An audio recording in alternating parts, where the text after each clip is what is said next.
Ok, bien. Hoy entonces vamos a ver el último contenido teórico, que es el uso de TDCS en dolor persistente o dolor crónico. Quien está a cargo de esta clase es Amir Sará, quien es kinesiólogo, tiene formación en estimulación cerebral no invasiva y también tiene amplia experiencia en kinesiología musculoesquelética, especialmente en columna, por un largo tiempo en Clínica Dávila, en un equipo interdisciplinario, lo que es una gran ventaja trabajar con neuropsicología, traumatología, kinesiología, en la discusión de estos casos complejos, y también tiene ya extensa experiencia en uso de estimulación eléctrica transcraneana en este tipo de trastornos. Entonces, para nosotros es una gran ventaja contar ahora con Amir para que nos comparte esta clase. Así que Amir, muchas gracias por estar aquí con nosotros y te dejo entonces. Puedes compartir tu Ya. Muchas pantalla. gracias. Estoy tratando a ver, espérate, a ver, Dale nomás. segundín. Bueno, por mientras yo voy a explicar, o sea, no explicar, sino que comentar también que este año hubo muy poco comentario en el foro, ¿ah? Yo diría que ninguna pregunta técnica. Entonces, conversando con gente, algunos me decían, mira, sabes que esta parte me costó más, me resultó más extraña a lo que estoy acostumbrada a mirar. Entonces, es importante que usen, que hagan las preguntas, bueno, por cualquier vía, que tengan que ver sobre todo con la parte que uno esté menos familiarizado, con la parte de neurociencia o la parte de las propiedades físicas de los estímulos magnéticos o eléctricos, o cualquier contenido, primero por preguntas directas, puede ser por correo electrónico o idealmente por el foro. Y no es tarde porque este fin de semana se va a publicar la tarea. Bien, entonces la tarea, bueno, ustedes tienen el material, ahora estoy, en este mismo momento también estoy subiendo la última clase que era la más larga y pesada a un canal para que lo pinchen con un link, porque no pude subir el archivo. Esta clase también va a quedar arriba, pero que usen el foro para hacer preguntas durante el desarrollo de la tarea. Bien, una tarea evaluada tiene una nota. Eso, bien. Ahora, bien, bueno, eso es todo. Em, Ahí entonces está la presentación de Amir. Dejo con ustedes entonces a Amir Sará. Avíseme si se está Se viendo ve, bien. ¿Sí? sí, sí, se ve en la presentación un cerebro y con letras grandes blancas encima. Ya, ya, perfecto. Em, bueno, gracias por la presentación, Julio. Como bien decía Julio, llevo su tiempo trabajando en la parte de dolor persistente, y he empezado a utilizar hace algún tiempo también la terapia transcranial. eh, Justamente cuando nos coincidimos con Julio trabajar ahí en Clínica Dávila. Em, Siempre me ha interesado el tema del dolor persistente y eh, con Julio vi una herramienta útil, que me interesó bastante y fuimos profundizando en el tiempo, digamos, para ver, mediante el contexto que es el dolor persistente, cómo poder utilizarla, ¿ya? Y es ahí donde voy a ir enfocando un poquito la presentación, para tratar de enfocar esta herramienta terapéutica dentro de un contexto de dolor persistente, ¿ya?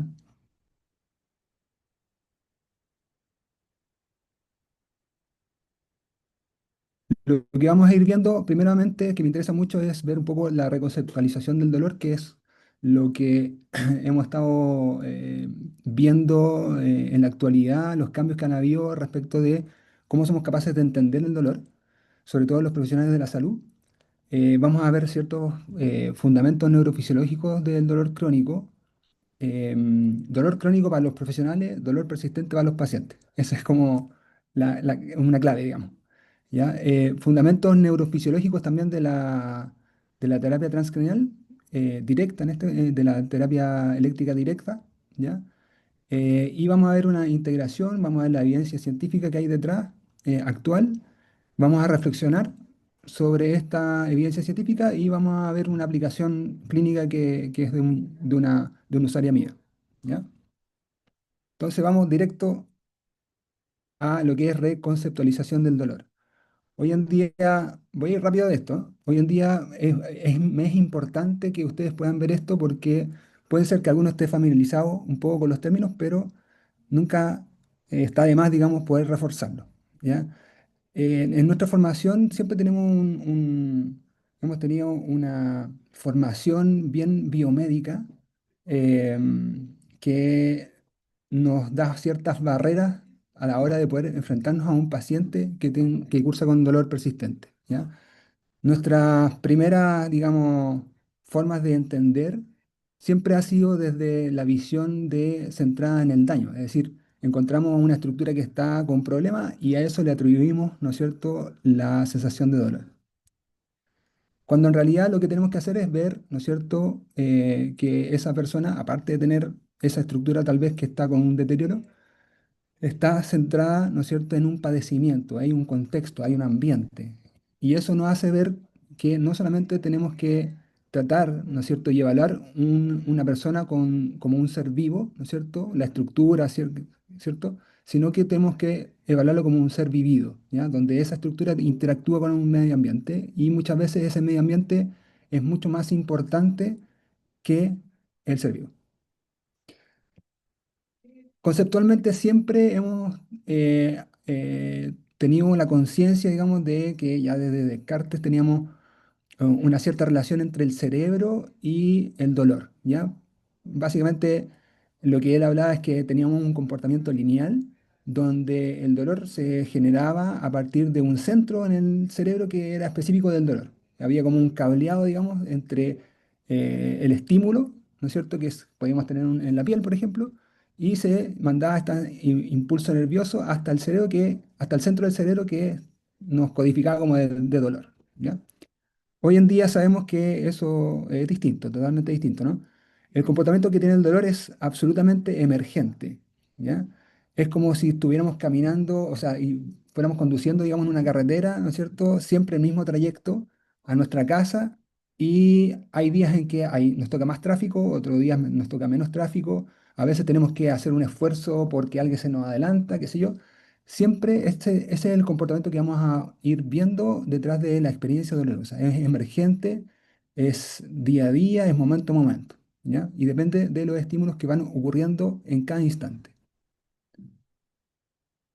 Cuando hablamos de dolor, hablamos de un excelente mecanismo de protección. Y por definición eso es lo que vamos a entender. Dolor es protección. ¿Y cómo llegamos a esa protección? ¿Cómo nuestro cuerpo detecta el peligro? ¿No es cierto? Desde el punto de vista, desde la periferia, ¿no es cierto? Pues, entendemos, digamos, que ese peligro es detectado por ciertos receptores asociados al peligro. En este caso, el nociceptor, ¿ya? Los nociceptores funcionan eh, bajo estímulos y bajo ciertos umbrales que son altos en relación a los estímulos inocuos, digamos, ¿no es cierto? Es decir, nuestros tejidos establecen un cierto umbral donde tenemos un tejido donde puede ser dañado, ¿no es cierto? Y a eso estas células tienen un cierto umbral para decir, cuidado, que puedes llegar a dañar el tejido y por lo tanto funciona como una alarma, un aviso, ¿ya? Que es potenciado, ¿no es cierto?, principalmente como fuente, digamos, obviamente de inflamación o isquemia, ¿ya? Y aquí hay una pregunta que nos debemos hacer y que es muy cotidiana, ¿no es cierto? Si acaso es factible sentir dolor en ausencia de daño, ¿cierto? Y probablemente todos hemos experimentado, ¿no es cierto?, cuando tocamos el agua caliente y sentimos una sensación desagradable, dolor, y después nos miramos el dedo y nunca hubo daño, digamos, nunca nos quemamos, ¿cierto? Y a su vez, también otra pregunta sale al ruedo que ¿es factible tener nocicepción y no sentir dolor? es posible que tengamos nocicepción y no sentir dolor, y eso también es bien cotidiano, ¿sí? Cuando estamos en un lugar agradable, ¿no es cierto? Lo estamos pasando de maravilla ahí, bailando, dándolo todo en la vista, ¿cierto? Y después llegas a la casa y ves, chuta, el moretón que tengo acá, ¿cuándo fue que me lo hice? ¿No? Es decir, hubo nocicepción, pero nunca sentiste dolor, ¿ya? En palabras de Patrick Wall, la nocicepción es un término puramente fisiológico, donde un nervio responde a un estímulo de daño tisular o que podría dañarse si este estímulo se prolongara. Por lo tanto, él lo que hace es atribuirle el dolor a un término netamente psicológico. Y este término psicológico, aquí nos vamos derecho, digamos, a lo que es el procesamiento de la información. Es decir, no basta con tener nocicepción, sino que para que se provoque dolor necesitamos la integración de muchos estímulos. Y esa integración de muchos estímulos va a estar eh, proporcionado, digamos, por varias partes del sistema nervioso central. ¿Ya? Conocemos las vías de dolor, ¿cierto? Donde tenemos una vía de información donde, ¿no es cierto?, nos llega un estímulo, se da por la información por posterior, digamos, a la médula y sale por el cuadrante anterolateral. Y acá tenemos básicamente dos vías, ¿no es cierto? Una vía espino-reticular, espinotalámica, ¿cierto? De información que llega a la corteza somatosensitiva que va a discriminar, ¿no es cierto?, el lugar exacto, la intensidad con que está generándose el estímulo, ¿ya? Y también tenemos otra vía anterolateral, ¿no es cierto?, que va a ir pasando por varios centros importantes, como la lámina rostro-ventromedial o la sustancia gris periaqueductal, la amígdala, que son centros que van a ir modulando esta información, ¿ya? En relación a otras informaciones que están llegando al cerebro también, ¿ya? Y desde ahí que la información, cuando llega al cerebro, ¿no es cierto?, eh, llega en un cierto patrón de activación, ¿ya? Esto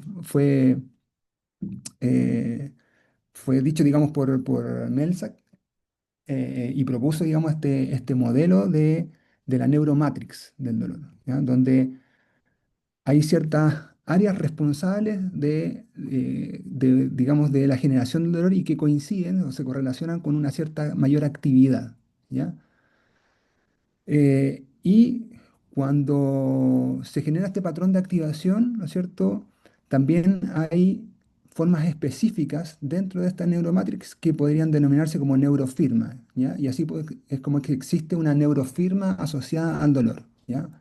Que puede ser la activación del córtex premotor, el córtex prefrontal, el córtex cingulado, la amígdala, ¿cierto? El córtex sensitivo, el hipotálamo, el tálamo, el cerebro, hipocampo y la médula espinal. ¿Ya? Siempre hay una relación fuerte entre esas estructuras cada vez que sentimos dolor, ¿ya? ¿Y qué es lo que está haciendo nuestro cerebro? Lo que está haciendo es evaluando constantemente si es que hay evidencia de peligro creíble en tu cuerpo o si es que hay evidencia creíble de seguridad. Y lo que hace es balancear, ¿ya? Balancea esta sopesa, digamos, como es emergente, en cada minuto, a cada minuto, está sopesando esta información y si que la balanza se carga un poco más hacia la evidencia de peligro, va a hacer que tú sientas dolor. Si se carga más hacia la seguridad, probablemente sientas menos o no sientas dolor, ¿ya? Hay un modelo que me gusta mucho, que es el modelo de Linton, para explicar un poquito el contexto de todos los factores que involucran el dolor. Partiendo primeramente por el estilo nociceptivo, por ejemplo, que lo primero que hace es llamar la atención. O sea, tenemos un estímulo nociceptivo que hace que nosotros volquemos nuestra atención en ese minuto a lo que está ocurriendo, ¿ya? Y así es como se activan las redes atencionales. Tenemos una red atencional anterior, una red posterior y una red aerosal. ¿Ya? Son muy importantes porque acá ocurren disfunciones relacionadas al dolor persistente, ¿ya? Por eso la estoy mencionando, por eso hago hincapié en esto. La red atencional aerosal, ¿no es cierto? Es la que nos permite tomar acción, ¿no es cierto? Incluso cuando estamos durmiendo, ¿ya? Es un sistema eh, que nos permite estar en vigilancia, en alerta y en una atención sostenida el estímulo, ¿ya? Por aquí se puede generar una disfunción donde nuestros usuarios presentan hipervigilancia a su situación, ¿ya? Esto está mediado generalmente por el sistema reticular, en particular el locus ceruleus, ¿ya? Que descarga esa noradrenalina cuando es necesario. La otra parte importante de mencionar es la red anterior, ¿ya? ¿Por qué? Porque con esta red anterior se provoca la selección de la atención, ¿ya? Tenemos una atención selectiva, ¿no es cierto?, a los estímulos, que es muy importante también porque tenemos acá la capacidad de inhibir ciertos estímulos, ¿cierto? Em, Esto ocurre principalmente, está mediado por la corteza prefrontal, y también por la corteza cingulada anterior. Y esto funciona así, pues imagínense que está la supermamá, ¿no es cierto? Está ahí cocinando, está atendiendo el teléfono y además está cuidando a su hijo, ¿cierto? Y de repente se descuida, obviamente, no puede estar atendiendo todo, y se quema con la olla. Y una quemadura más o menos importante, con gran nocicepción, ¿no es cierto? Ella siente dolor en ese minuto y se genera ese reflejo de retirada, ¿cierto? Y en ese reflejo de retirada se le resbala su guagua. ¿Qué es lo que hace el sistema? Evalúa en ese minuto, ¿cierto? ¿Qué representa un mayor peligro para ella? Y obviamente, probablemente, que es lo que nos pasaría a todos, el mayor peligro es que se dañe, ¿no es cierto?, su guagua, su bebé. Por lo tanto, lo que hace el sistema con esta atención selectiva va a bloquear la información de la nocicepción para poder, ¿no es cierto?, acudir, ¿no es cierto?, a su bebé, salvar a su bebé, ¿no? Esta forma de inhibir es una de las cosas que también se pierde, digamos, con con el dolor persistente, ¿ya? Después venimos a la interpretación, o sea, nos llega este estímulo, lo seleccionamos, ¿cierto? Y luego lo interpretamos. Y cuando lo interpretamos depende de varias cosas, ¿cierto? Y varios factores. Uno de los factores importantes es es la variable cognitiva, ¿ya?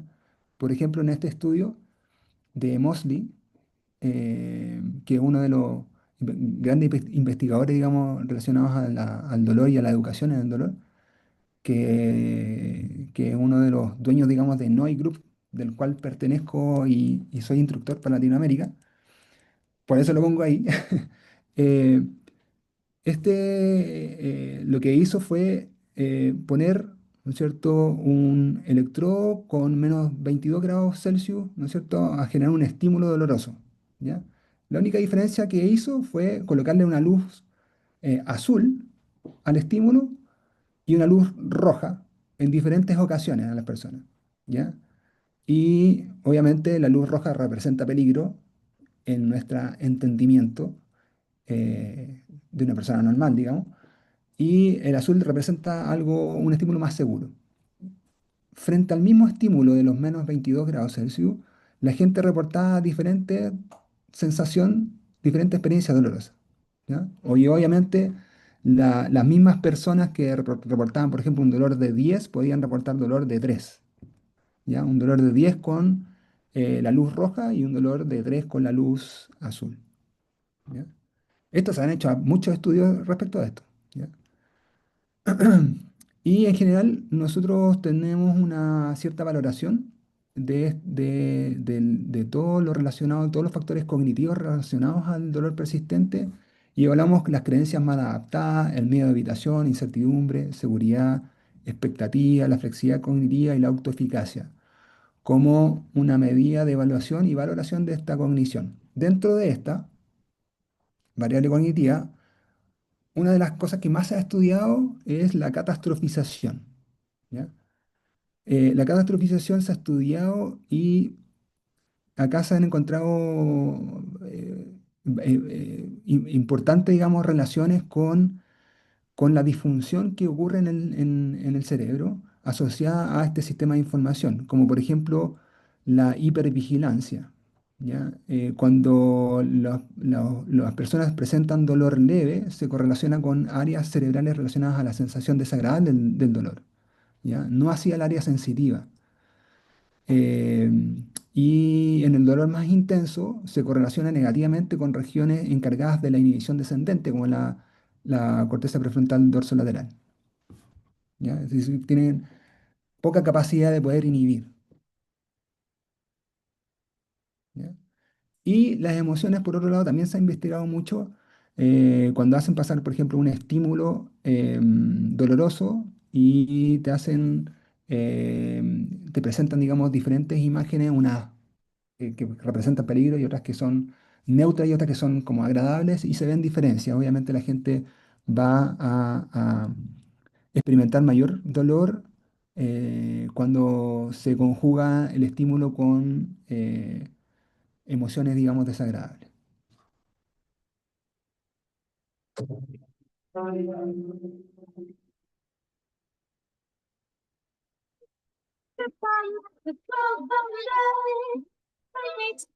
Bueno, no sé si vieron el meme.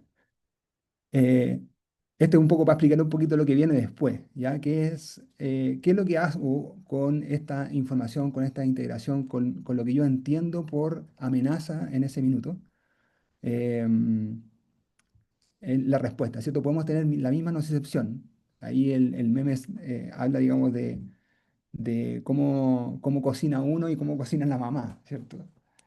Em, y claro, las dos personas pueden tener la misma estímulo, la misma nocicepción, pero tienen una respuesta, una estrategia diferente de cómo enfrentar esa información. Y ahí es la clave. ¿Ya? No es que no sienta la sensación desagradable, sino que es capaz de enfrentarse a ella de manera distinta y tomar acciones distintas, ¿ya? En relación al comportamiento. ¿Qué pasa en el dolor persistente? ¿Ya? Bueno, hasta acá no sé si hay alguna duda,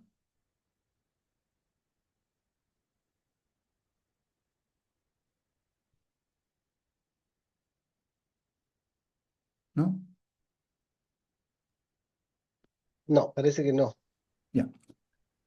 ¿Qué pasará en el dolor persistente? En el dolor persistente ocurre esto.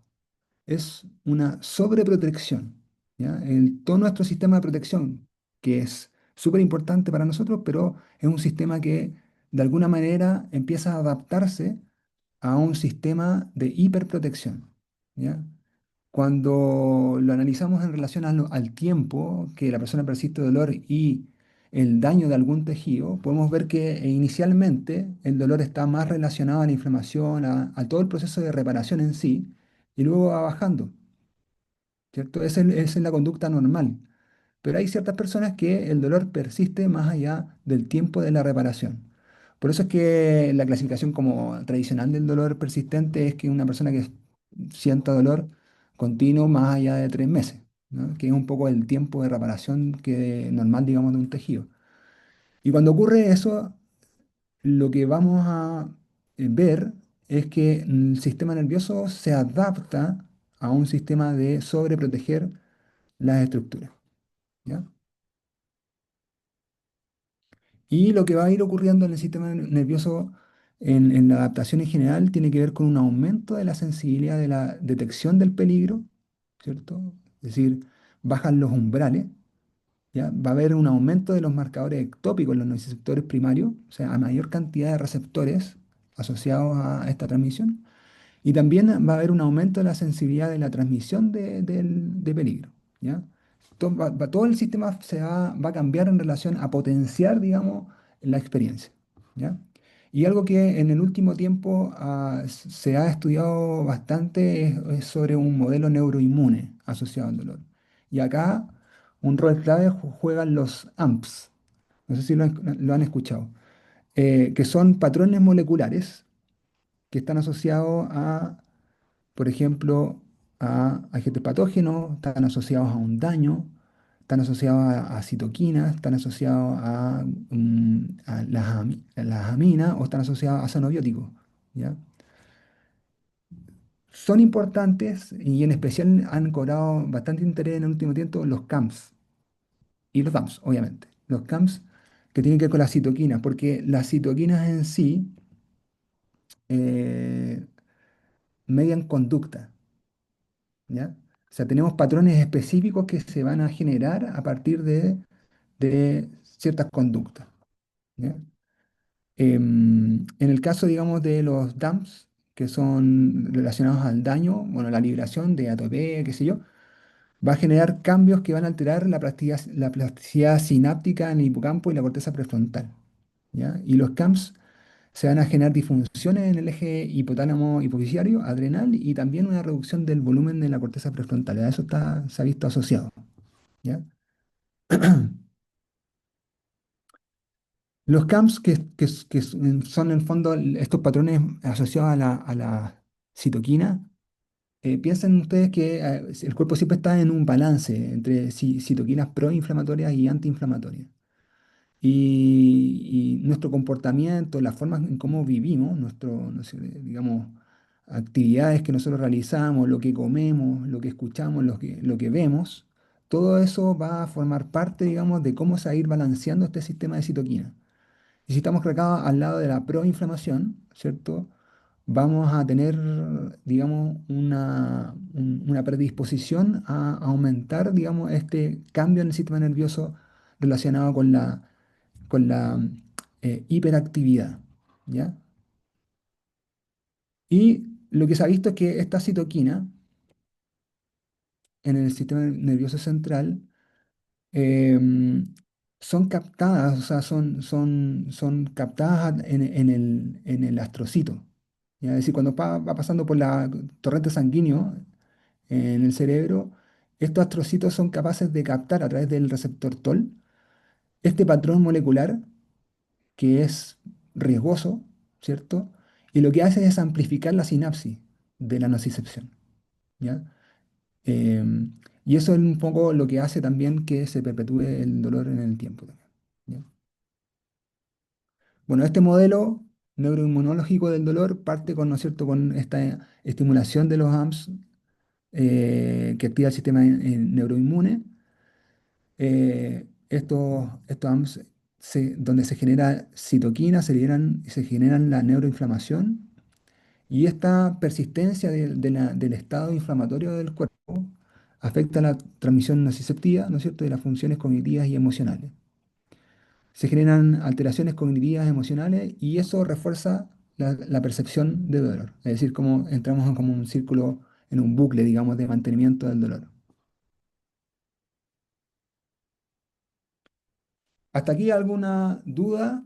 Nos vamos a ir a la TDCS.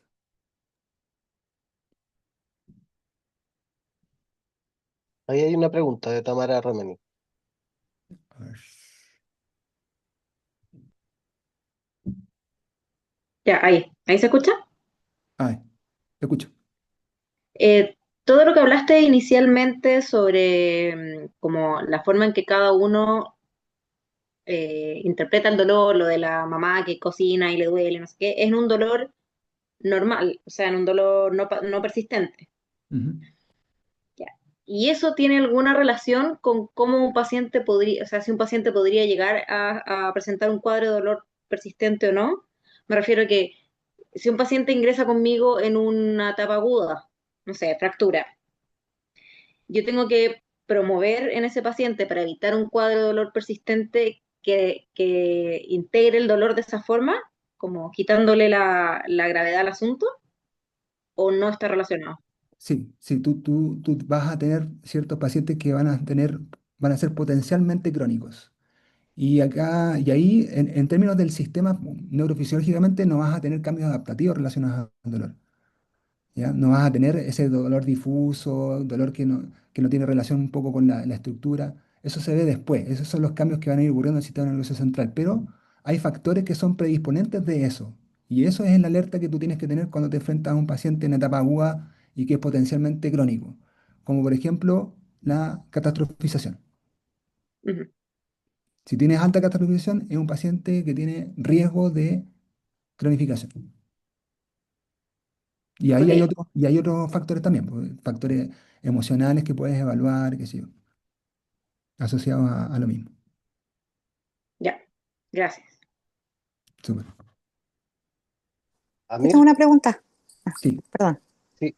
Ah, perdón, pero te aviso antes, Amir, que en el chat ¿ya? también hay dos preguntas más, ¿ya? Para Ya, que las revises después. Te están haciendo preguntas por el chat y también en directo. ya. Es que estoy medio Yo, desfamiliarizado con yo tengo el... una pregunta. Sí, El síndrome de dolor regional complejo podría considerarse un dolor persistente o no? Porque tiene más relación con el sistema nervioso autónomo y lo que tú has descrito ahora es como más central. Entonces, sí, ¿podría considerarse o no? O va sí. por otro lado, digamos.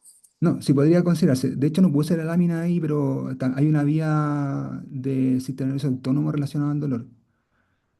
Ya. Que, sí.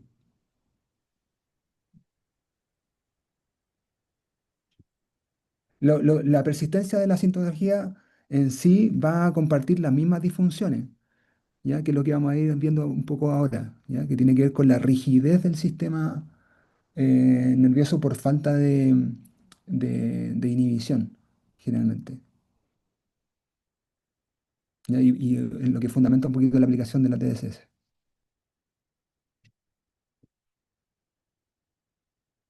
Julio, no sé si me podía ayudar con la pregunta del chat porque Sí, sabéis que... sí, yo te las leo.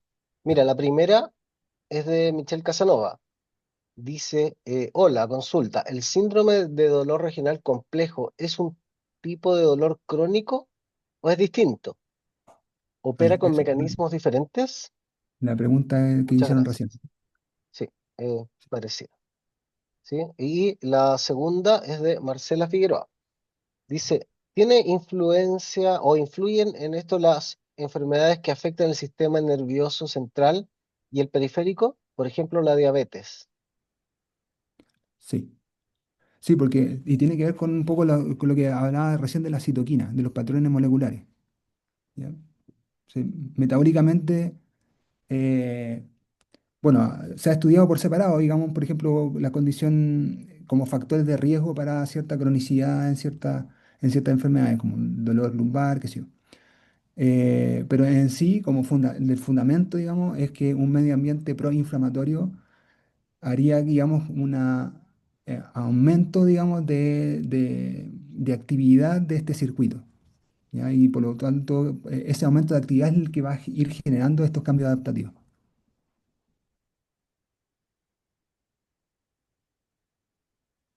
¿Sí?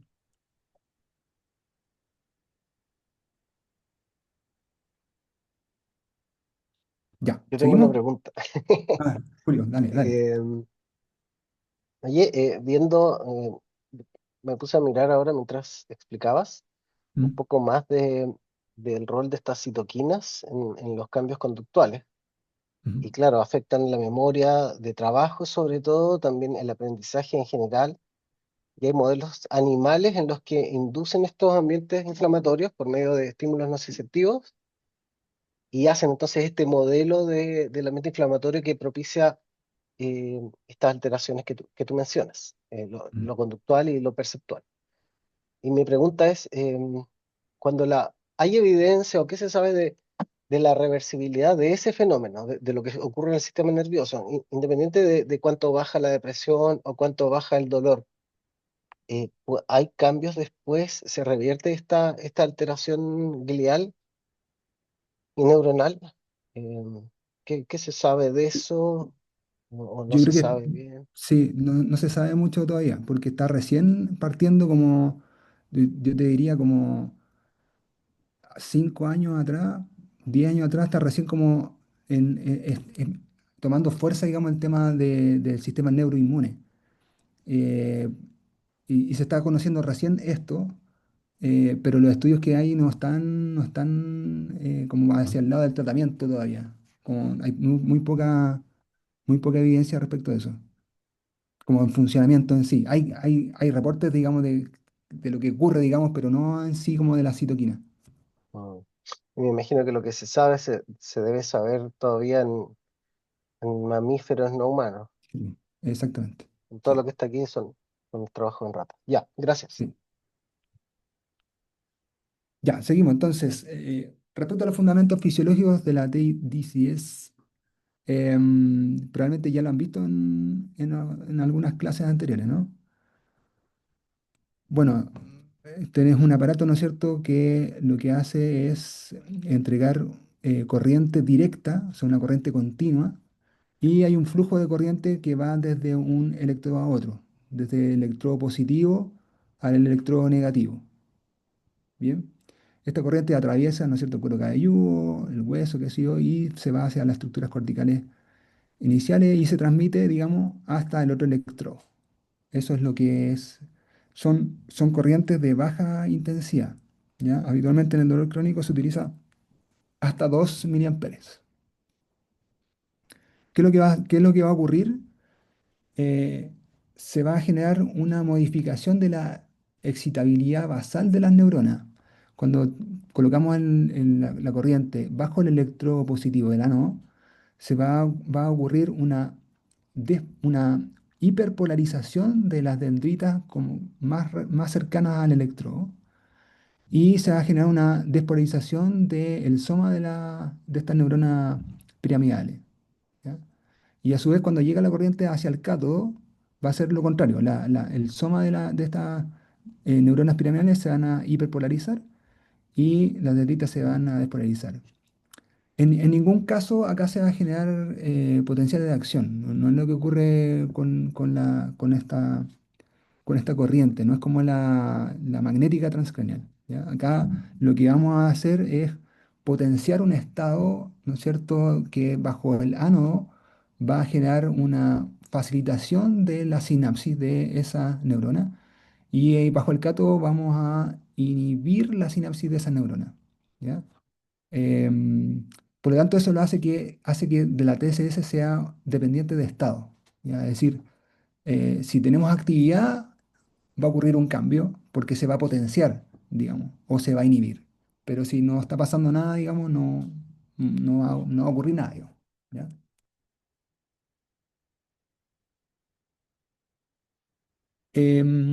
También podemos generar modulaciones respecto al tamaño del electrodo y la ubicación, ¿ya? Es decir, dependiendo del tipo de montaje.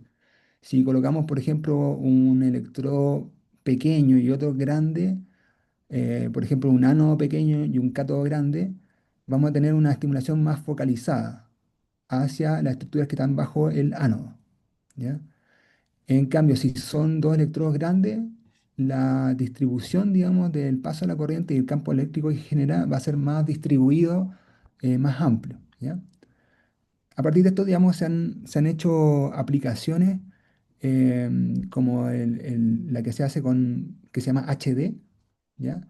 Donde se ubica un electrodo central y cuatro electrodos alrededor, ¿ya? Tanto para inhibir o para potenciar, digamos, la actividad sináptica bajo el electrodo. Y así se puede focalizar un poquito más la actividad, ¿ya? Versus digamos, en los montajes convencionales.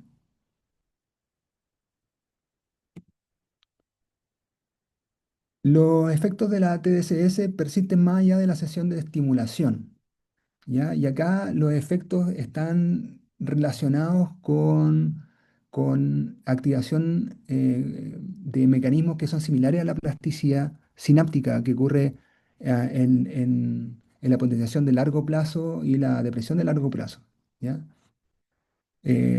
Cuando repetimos un estímulo, repetimos un estímulo, repetimos un estímulo, se van a generar cambios, ¿no es cierto?, en, estructurales en la neurona para facilitar esa conducción, o para reforzar esa conducción, ¿ya? Y a su vez lo que no se ocupa, digamos, va a tender a involucionar, ¿ya? Y esto se ha estudiado en varios estudios y a mencionar, digamos, el estudio de Nietzsche que logra el bloqueo de receptores NMDA mediante dextrometorfano y donde se evidencia que se eliminan los efectos prolongados de la TDCS. ¿Ya? Otro efecto importante es que se ha demostrado que es que la TSS bajo el ánodo principalmente se genera una inhibición GABAérgica intracortical. ¿Ya? Esto es bien importante porque en general eh, el GABA, ¿no es cierto?, actúa como un freno de mano del sistema nervioso central. Y lo que hace es regular la excitabilidad, ¿no es cierto?, de las activaciones excesivas. Entonces siempre va regulando. Em, y cuando este freno está sobreactivado, va a generar dificultad en el cerebro para que sea capaz de reorganizarse. Y esto es lo que justamente pasa en el dolor persistente, ¿ya? Se genera esta pérdida de capacidad como de reorganización, de adaptación y se refuerza mucho ciertos estímulos, ¿ya? Por lo tanto, la TDCS iría, ¿no es cierto?, a restaurar, digamos, esta actividad inhibitoria, ¿cierto? Para poder facilitar y, o sea, eh, disminuir la inhibición GABAérgica para poder facilitar los cambios plásticos que deben ocurrir para adaptarse a la situación, ¿ya? Entonces, como resumen, el dolor persistente, el dolor crónico, lleva a una sobreactivación GABAérgica que va a generar una rigidez funcional y una hiperconectividad patológica. Principalmente lo vamos a evidenciar, ¿no es cierto?, en la corteza prefrontal, ¿cierto? Y en áreas que tienen que ver con la hiperactividad y la hipervigilancia, ¿ya? Como todas las estructuras aerousales de la atención, ¿ya? Em, lo que hace la DCS, entonces, lo que se postula es que reduce esta inhibición GABAérgica y propicia la plasticidad, digamos, de las estructuras para volver a un orden de normalidad.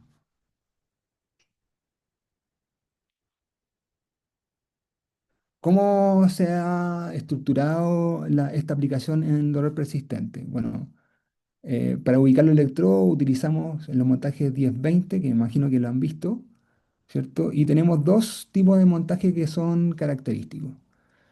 El montaje M1 en la corteza motora primaria, donde el ánodo se coloca ahí, ¿ya? Y el montaje de la corteza prefrontal dorsolateral, ¿ya? Son los dos montajes que más utilizados. Y el más estudiado es la utilización de M1, ¿ya?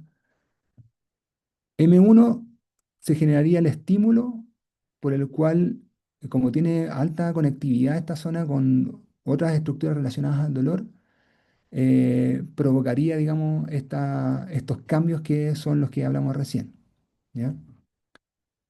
Y la utilización del montaje en F3, que es la corteza prefrontal dorsolateral, está más relacionada a generar cambios cuando tenemos una variable más emocional o afectiva relacionada al dolor, ¿ya? Por su conexión con esta estructura. ¿Qué es lo que nos dice la evidencia científica actual sobre la TSS en el dolor crónico? ¿Ya? Primero en el dolor, en el signo del dolor lumbar crónico. Este es un metaanálisis reciente, 2025, donde se estudiaron, ¿no es cierto? Eh,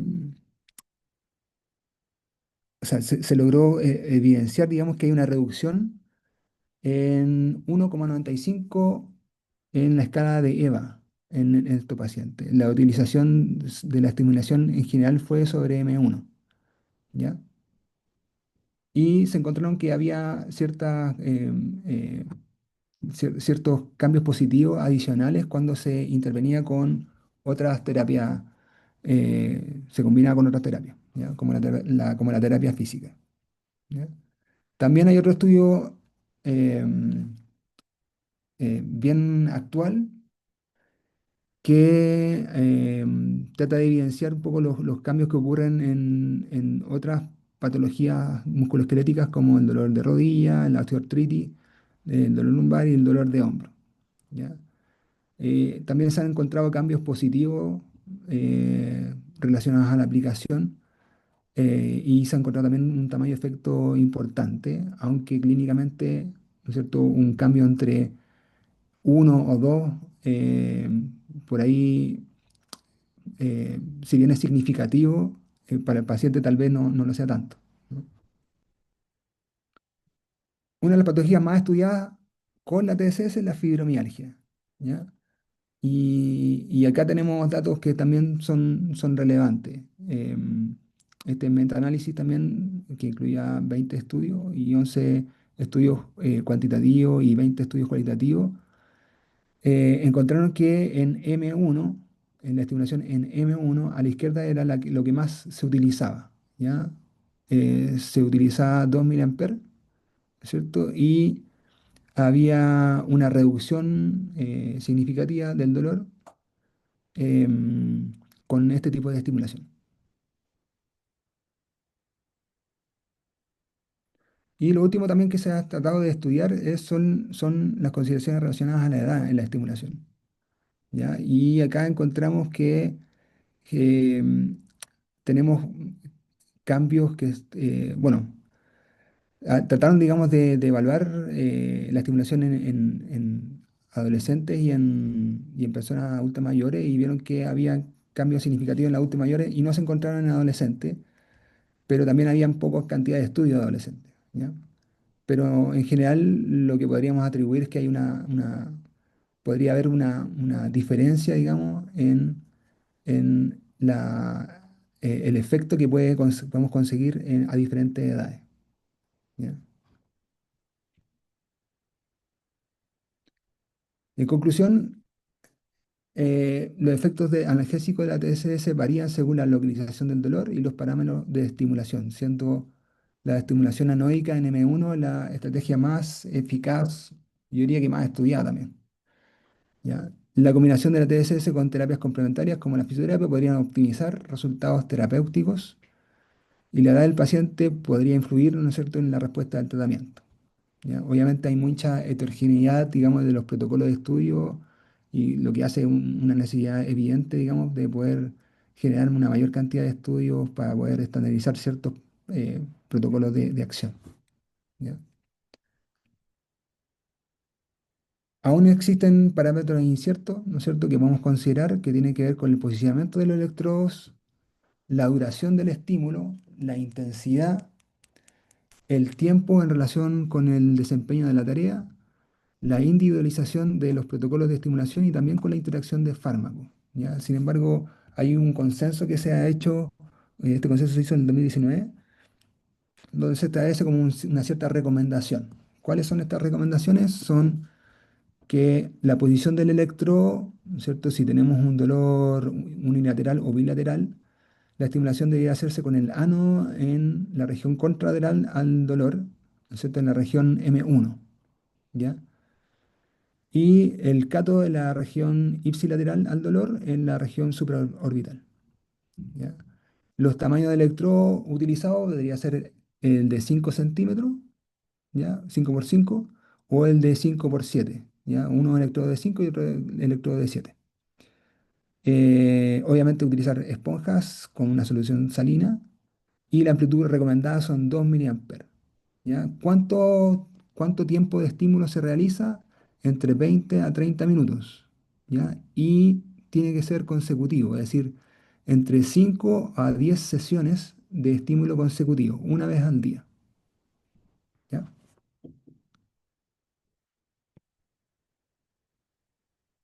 En relación a la interacción de los fármacos, tenemos varias interacciones dependiendo de los fármacos. Acá hay algunos fármacos utilizados, digamos, en dolor persistente. Y es muy importante que lo entiendan, que podemos generar efectos, distintos efectos o no efectos, digamos, en algunas aplicaciones porque están mediadas o están influenciadas por estos fármacos, ¿ya?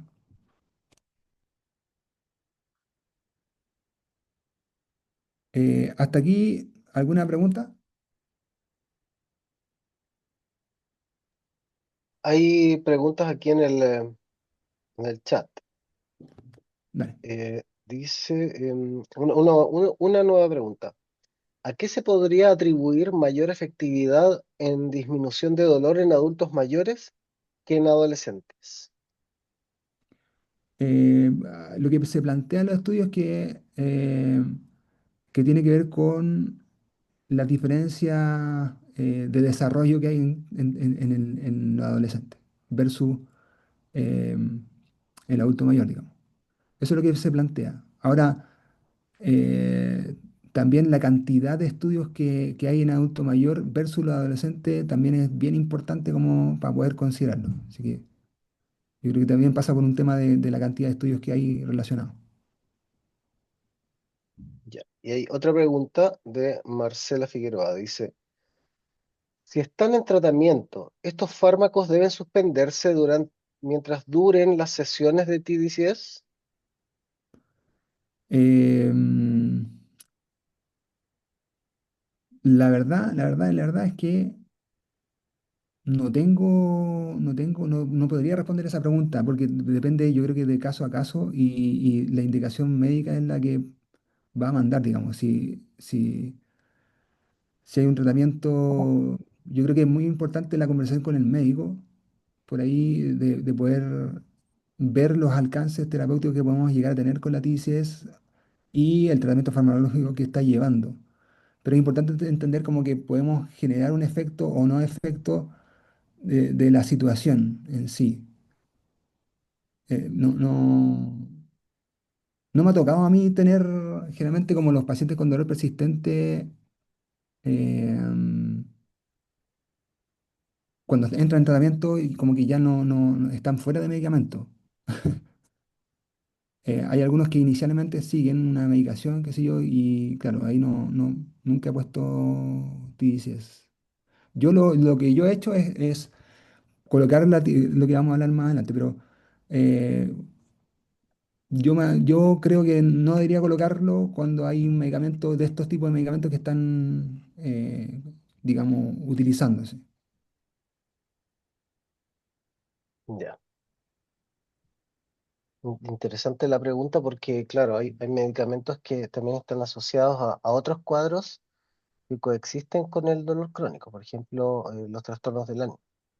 Claro, Entonces, ahí, claro, es más difícil.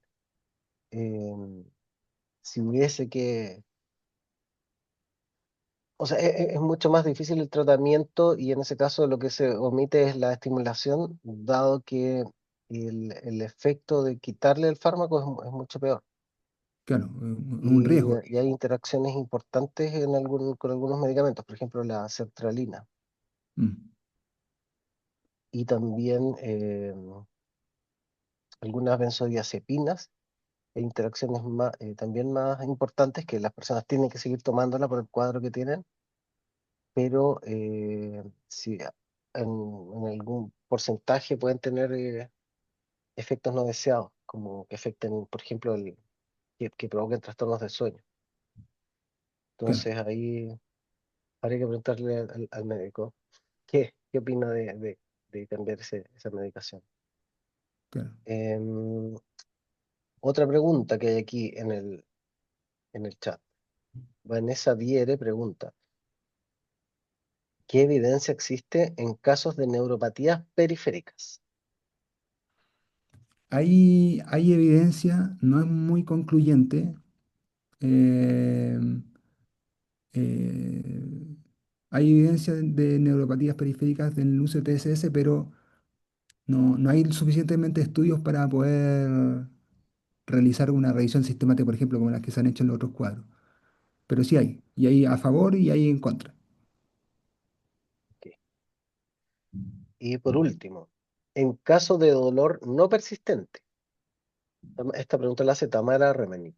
En caso de dolor no persistente, por ejemplo, agudo, que no disminuye con fármacos, ¿también se recomienda su uso? Eh, no, o sea, yo no lo utilizaría, no he visto literatura al respecto, pero el fundamento de utilizar la TSS es como tratar de volver el sistema que está mal adaptado o que ya vivió un proceso adaptativo, ¿no es cierto?, relacionado a la estimulación persistente, ¿ya? Es un cambio adaptativo que tiene el sistema nervioso que yo voy a tratar de restaurarlo, ayudarlo a restaurar. En el caso del dolor agudo no ha ocurrido eso. Por lo tanto, no deberíamos tener alguna acción, eh, digamos, positiva en la utilización. Em, No le veo como el uso ahí. Claro. Entonces sería, el objetivo sería usarlo como para favorecer una readaptación o cambios plásticos, morfológicos, fisiológicos, pero que obedecen a una desadaptación. Entonces, volver a hacer una adaptación de algo que cambió. En Exactamente, cambio, el dolor no persistente todavía no llegaría a esa etapa. exactamente. Ya. Bien, no hay más preguntas escritas. No sé si la congregación, hermanos, tienen más preguntas. ¿No? No, no hay por ahora. Ya. Le voy a mostrar una integración clínica del abordaje, ¿ya? Para que entiendan un poco cómo vamos a trabajar dentro de un enfoque multimodal, que yo les comentaba desde el principio, por eso me interesa explicarle un poquito desde el principio lo que actualmente se está haciendo con dolor persistente. Y lo primero que vamos a hacer es una evaluación, ¿ya? Y a mí me gusta mucho este modelo de evaluación que es de Walton, que establece ciertos factores asociados a la persistencia del dolor. Si se fijan, por ejemplo, tenemos una variable de desintegración sensorimotriz, una variable nociceptiva, una variable de dolor neuropático, una variable de dolor nociplástico, una variable afectiva emocional, una cognitiva y una socioambiental. Entonces, cada una por sí sola tiene una cierta fuerza que va a estar, digamos, condicionando la experiencia dolorosa. Y es muy importante entenderlo porque podemos tener dos personas con la misma intensidad de dolor, con la misma patología, vamos a ver dolor lumbar, con un dolor 7 de 10, y los dos pacientes, 7 de 10 y 7 de 10, pero con factores totalmente distintos. Y estos factores distintos va a ser lo que va a modular mi acción terapéutica, ¿ya? Podemos tener, por ejemplo, este caso donde mayormente es un dolor que va a estar asociado a la nocicepción, es decir, probablemente es un paciente que tiene algún daño en una estructura y que ese dolor está relacionado a eso, versus otro paciente que tenga un dolor que tiene poca nocicepción, pero tiene mucha característica de nociplástico, es decir, este cambio, un dolor mal adaptado, ¿ya? Que es un poco lo que estábamos hablando. Podemos tener un dolor nociceptivo reagudizado en el tiempo, ¿ya? Donde se podría generar cambios también relacionados a la plasticidad, ¿ya? Pero en sí, dos personas con la misma intensidad, con el mismo dolor, pueden ser totalmente distintos y nuestro abordaje va a ser totalmente distinto, ¿ya? Entonces, para planificar la intervención, primero, ¿no es cierto?, vamos a tener cierta eh, premisa, ¿no es cierto?, para poder entender cómo vamos a ir a utilizar esta herramienta terapéutica. ¿Ya? Primero, por ejemplo, que tenga alta puntuación en la escala de sensibilización central, que tiene que ver con el dolor nociplástico, ¿ya? Estas son escalas de autorreporte, ¿ya? Que nos permiten entender, digamos, si un paciente tiene una alta sensibilización relacionado a estos cambios adaptativos que van ocurriendo, ¿ya? También otra variable como candidata a la utilización de esta herramienta es tener obviamente fallos o limitaciones de respuesta a las intervenciones previas, ¿ya? También vamos a tener un perfil de rigidez cortical, de hipervigilancia o de catastrofismo alto, ¿ya? Y obviamente un dolor que persista más allá de los 6 meses, un poco respondiendo a la pregunta del dolor agudo, ¿ya? Entonces, por ejemplo, tenemos este primer caso. Tenemos un caso donde tenemos una espondilolistesis L4-L5 de diagnóstico, tenemos ansiedad y sueño alterado, lo que podría estar en relacionado con una rigidez del sistema atencional, ¿cierto? Una baja actividad física, miedo al movimiento y tiene pocas creencias mal adaptadas. Es una persona que entiende bien su situación, qué sé yo, pero está con un dolor y persiste en dolor. Probablemente la intervención donde tenemos mayor ¿no es cierto?, gravedad, digamos, de los factores asociados a la experiencia. Está el emocional, por ejemplo, el dolor neuropático, ¿cierto?, periférico, y la desintegración sensoriomotriz. Entonces, intervenciones como psicoterapia, ¿cierto?, la farmacoterapia, el ejercicio terapéutico, ¿no es cierto?, están bien indicados. Y la TSS podríamos incluirla, ¿cierto? Y si tuviéramos que seleccionar el montaje en este caso, ¿qué creen ustedes o cuál ustedes elegirían? Parece que tenemos dos tipos de montaje más utilizados, el M1 o el de la corteza prefrontal dorsolateral. El segundo montaje. Segundo montaje, ¿cierto? O sea, tenemos como clave, digamos, la ansiedad, ¿no es cierto? Esta rigidez, esta hipervigilancia, ¿cierto? Una respuesta emocional, ¿no es cierto? Sería más indicado actuar, digamos, en la corteza prefrontal dorsolateral. Y este otro caso, por ejemplo, una paciente con diagnóstico de fibromialgia tiene grandes problemas relacionados a la cognición, ¿cierto? Catastrófico, emocional, ¿cierto? Pero también hay una gravedad relacionada a los factores de los cambios adaptativos, ¿cierto? ¿Cuál ocuparíamos acá? M1, ¿cierto?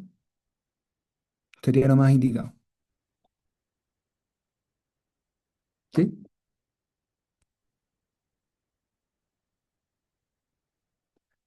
¿Se entiende un poco, no? Eh, espérate, ¿y aquí lo más recomendado qué sería? La M1. Ah, y, ¿cuál es la...? M1, porque M1, acá, probablemente la estrategia acá que yo utilizaría es, primero, tiene que ver con la reconceptualización del dolor, porque probablemente esto haga bajar lo emocional, porque esté directamente relacionado con esto, ¿ya? Si podemos hacer que nuestra persona sienta, esto no es que tenga, no es que la persona tenga depresión acá, ¿ya? No hay depresión o trastorno de estado de ánimo, sino que hay mayor cantidad de miedo y ese miedo está asociado a la incertidumbre y la incertidumbre está asociada a creencias mal adaptadas, al desconocimiento. Entonces, probablemente si nosotros trabajamos con esto, logramos bajar y esto, la variable nociplástica la trabajamos con M1, vamos a potenciar un poco el sistema y probablemente vamos a tener una buena respuesta. Por eso es importante entender cómo lo multimodal, digamos, cómo somos capaces de agarrar, ¿no es cierto?, a esta persona, entender cuáles son todas las variables que están emergiendo en ese minuto y cuáles son las más importantes, de ir forma estratégica de cómo ir abordando a la persona. Ahora, yo puedo empezar con una estimulación M1, ¿cierto? Pero si veo que, ok, bajó la cognitiva, logró bajar un poco, pero esta se mantiene arriba, bueno, probablemente podría ir a buscar una estimulación o una segunda estimulación en la corteza prefrontal dorsolateral. Manuel Olmedo levantó la mano, tienen una pregunta. Sí, Manuel, pero me la acaba de responder. Era si que podemos usar alternancia entre ir estimulando M1, en este caso que es complejo, y también F3. claro. ¿Cómo haría esa alternancia? Te hago esta nueva pregunta. Si es que haríamos, por ejemplo, 10 sesiones todos los días, un día M1, un día F3, por ejemplo, o harías una tanda de M1 y F3 valorizando, usando esta tabla de valoración del dolor. Claro, yo he hecho ese tipo de alternancia que tú mencionas. Lo que yo he hecho es evaluar las 10 primeras sesiones con un tipo de estimulación y evaluar la respuesta. Y a través de la respuesta modifico la estimulación o sigo, digamos, si es que es necesario.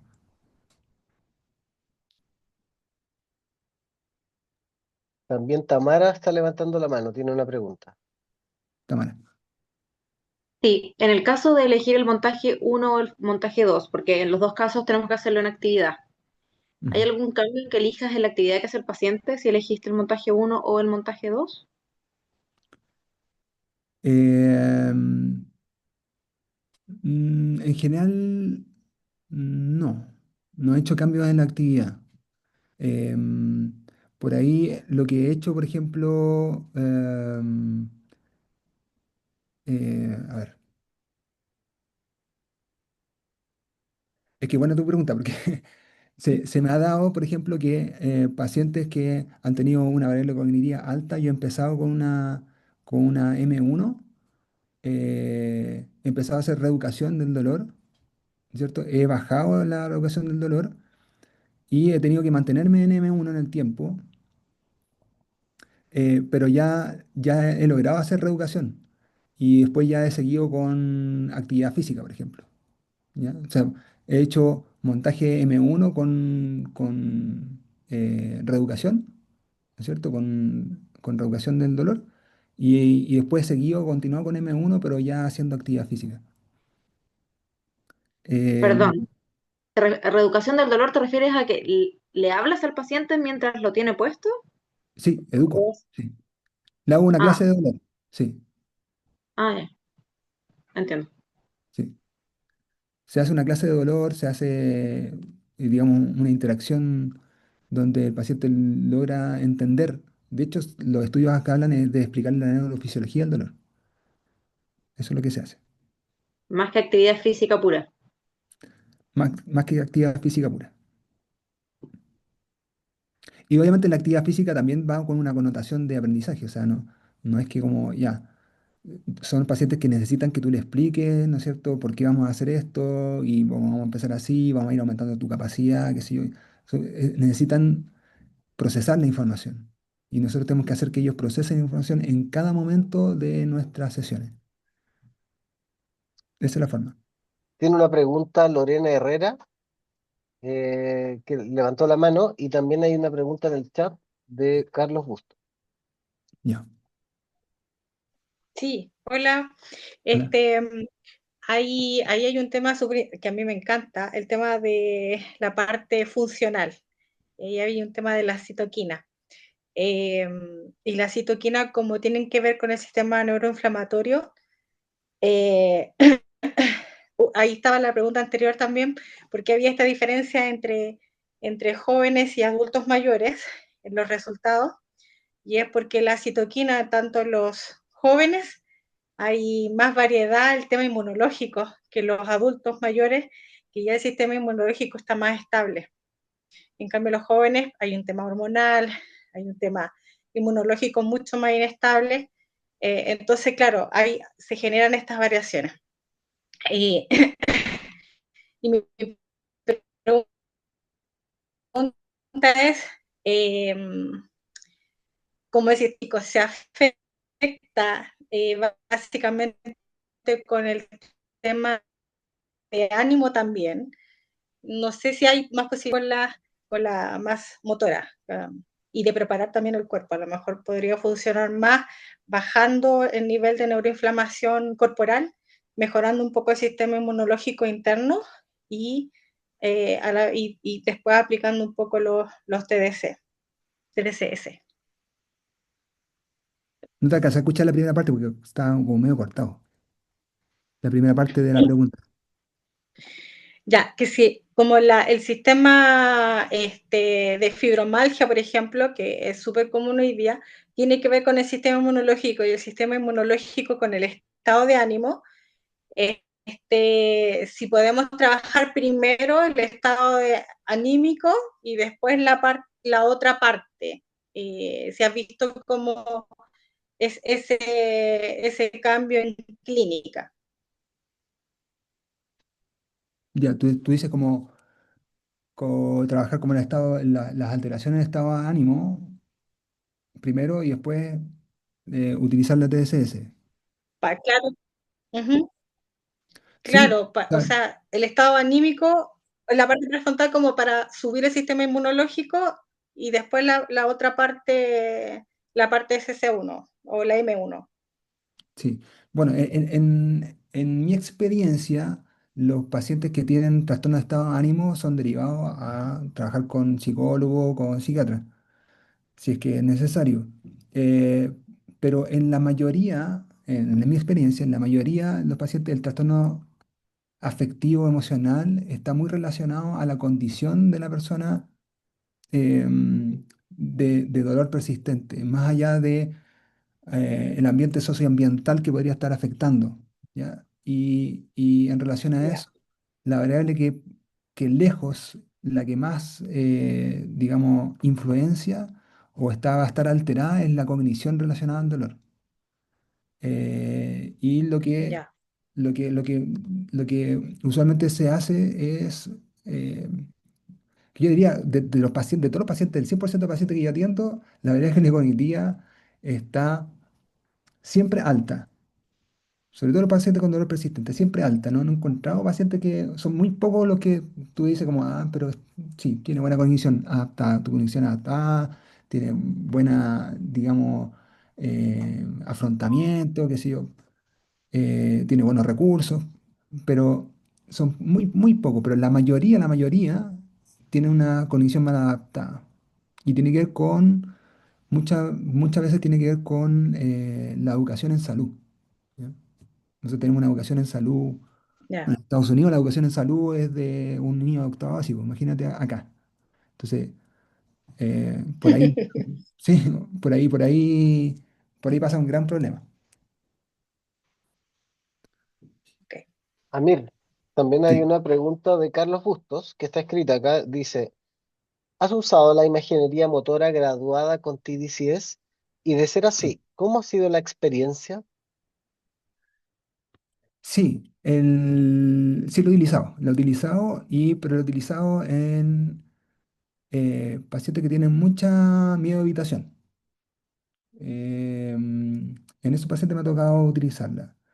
Y la experiencia que he tenido es, es favorable, pero no sé si es que, no podría decirte si es que efectivamente es por la TSS, sino que yo creo que todo suma. No podría decir como, ah, sí, entonces a este paciente que le puse la TSS, súper bien.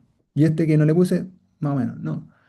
No he podido, sería irresponsable decirte que eso, digamos, pero he tenido buenos resultados y me apoyo con la TSS y am, hay algo que no lo puse en la presentación, pero hay algo que me gusta mucho evaluar, que tiene que ver un poco con este ambiente de, ¿cómo se llama?, de hiperprotección del cuerpo y los cambios adaptativos que van ocurriendo en la cognición, que tiene que ver con la tarea de Stroop. No sé si lo han visto. La- lo que hago es medir la tarea de Stroop que sea correlacionado con dolor persistente. Y eso me permite como ser uno más, digamos, personas muy lentas, digamos, en la función ejecutiva, como que he tenido mejores resultados con la TSS que otros, como experiencia. Y por ahí, como te digo, la utilización de la TS con imaginería motora básicamente es porque el paciente tiene mucho, mucho, mucho miedo a moverse, o pacientes que son potencialmente crónicos, están en una fase, por ejemplo, subaguda, son potencialmente crónicos, y en esta fase subaguda yo no puedo ir a sobrecargar la estructura porque está, no sé, po, no sé, po, una menisectomía, perdón, una sutura meniscal donde tengo que aguantarme un poquito la estimulación de carga. Entonces, he podido ahí como avanzar en el tiempo con respecto a eso.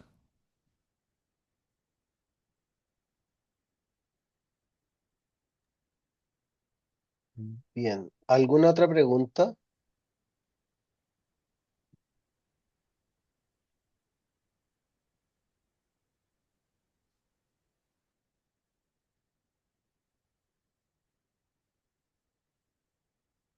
¿Seguimos?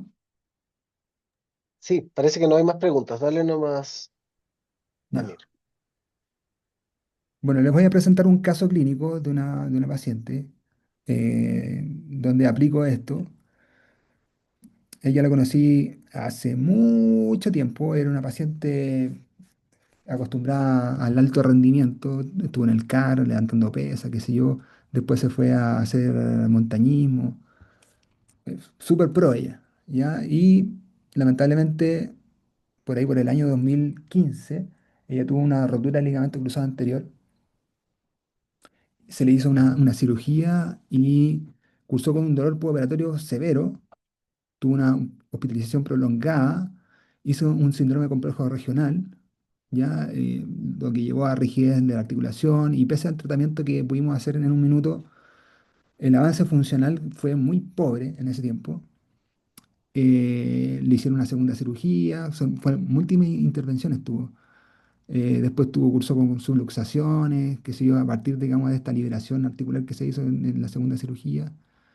Y después yo le perdí el rastro porque se fue, digamos, a tratar el dolor a una unidad de dolor en otra institución, no recuerdo cuál era. Y yo reencuentro con ella en el año 2022 con una lesión que le ocurrió por una contusión que tuvo en el pie, por un accidente, qué sé yo, eh, tuvo un apretón con una camioneta. Bueno, llegó al servicio con mucho dolor y ahí recabando información ella se mantuvo durante todo ese tiempo que yo no la vi con mucho tratamiento farmacológico, con mucha prohibición de actividad. eh, eh, un poco distinto al manejo actual que es lo que yo le estaba comentando, ¿ya? Y empezamos a trabajar con ella. Este fue como su mapa, digamos, de cuando llegó, ¿cierto? Una afectividad emocional importante, unas creencias mal adaptadas que estaban ahí, ¿cierto? Un ambiente socioambiental que no era tan favorable, problemas con su pareja, qué sé yo.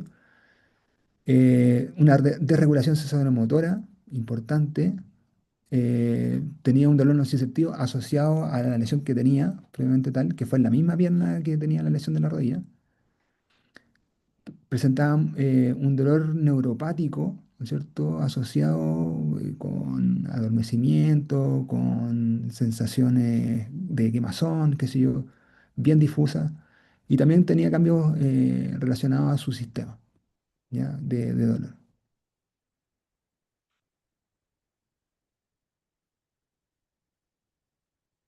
Y esto fue como en la escala, digamos, de la evaluación, de autorreporte. Tenía un dolor de intensidad 10 de 10, una intensidad de angustia al dolor de 7. En la escala de, de sensibilización central tenía 60, ¿cierto? Que era alto. La escala neuropática tenía 8, afectivo emocional tenía un síndrome depresivo mayor, una catastrofización de 31, kinesiología de 31, incertidumbre de 66. Bueno, tenía varias variables cognitivas asociadas a su dolor. Su intervención fue reconceptualizar el dolor, ¿ya? Eh, Se utilizó farmacoterapia, que le está asociada, digamos, a su dolor agudo, y empezamos a hacer ejercicios terapéuticos. Y en el ejercicio terapéutico decidí hacer un montaje eh, de la corteza prefrontal dorsolateral, ¿ya? Se hicieron estimulaciones de 20 minutos hice 10 sesiones de lunes a viernes. Me saltaba el fin de semana porque no tenía cómo hacer la estimulación, ¿ya? Y este es ella con la aplicación.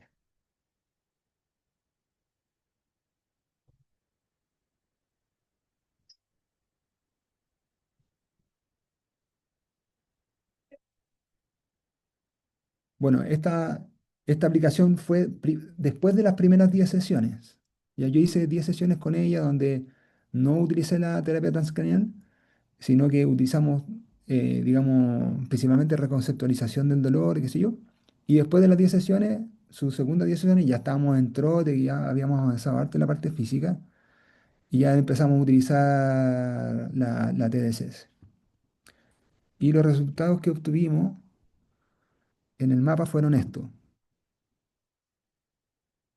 ¿cierto? Cambió la intensidad del dolor en 3 puntos, ¿ya? La intensidad de angustia relacionada al dolor en un punto. La sensibilización central bajó bastante a 40. Dolor neuropático también bajó. Y esto también es importante, su evaluación de afectivo emocional ya no daba un síndrome depresivo mayor, ¿ya? Estaba negativo. ¿Ya? Y acá ella no estaba en psicoterapia, no estaba en ninguna actividad terapéutica distinta a la que yo estaba haciendo. ¿Ya? La catastrofización bajó, obviamente con la reconceptualización del dolor, y la kinesofobia también bajó harto, y la incertidumbre, no, ahí se mantuvo. Eh, y en el mapa se logra un poco ejemplificar, digamos, este cambio en esta persona, ¿ya? Donde probablemente ahora es más importante el trabajo, digamos, de la actividad física o la progresión en términos de capacidad de lo que vamos a llegar a hacer para poder ir disminuyendo todas esas otras variables, ¿ya? Eso, en general, ahora ella es una persona normal, aún me sigue visitando. Seguimos entrenando y básicamente le cambió la vida a partir, digamos, de que ella era una persona muy activa y alguien que le dijera un poco, digamos, no, tenés que moverte, no, la solución no está en quedarte quieta y aguantar tu dolor, sino que acá tenemos que ser proactivos en tu situación, en tu condición y tienes que volver a hacer lo que a ti te gusta. Así que hoy en día ya está haciendo montaña, está trotando, está feliz. Preguntas.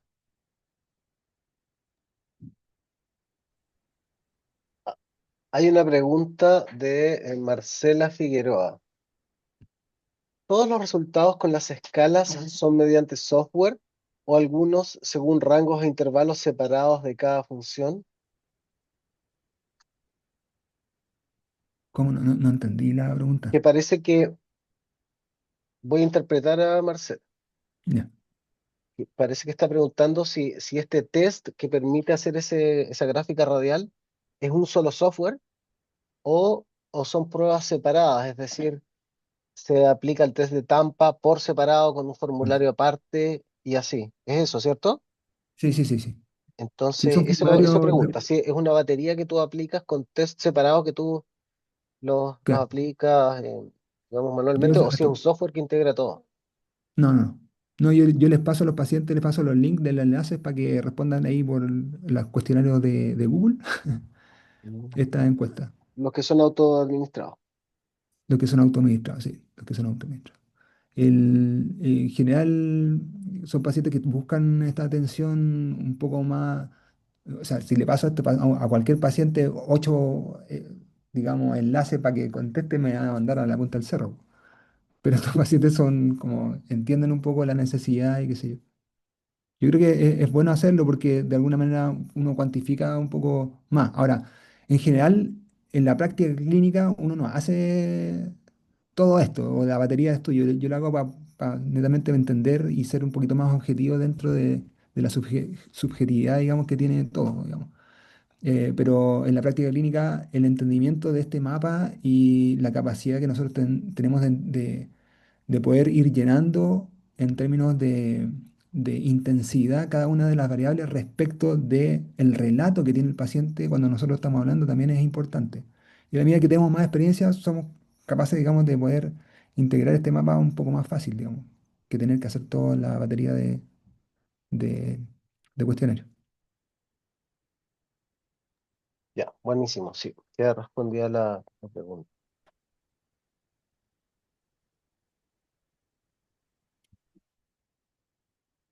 Bien, aprovechen que tenemos aquí a Amir.